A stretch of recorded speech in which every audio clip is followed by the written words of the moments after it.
In a quiet village surrounded by dry hills and weary land, there lived an old man named Elias. Elias was not a wealthy man. He owned no car, no internet, and harbored no grand dreams. But he possessed something more powerful than all of that: hope.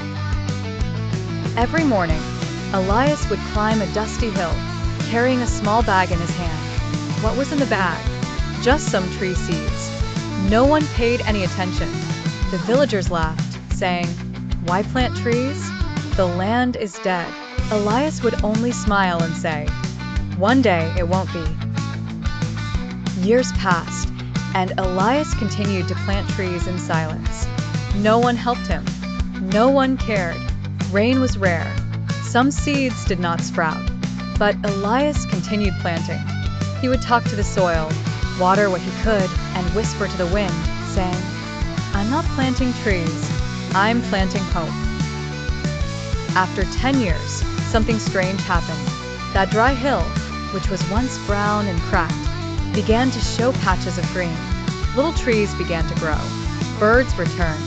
Children came to play there.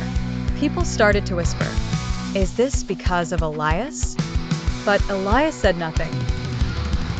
He simply continued to walk, plant, and smile. After 20 years, the hill was no longer dry. It had become a small forest.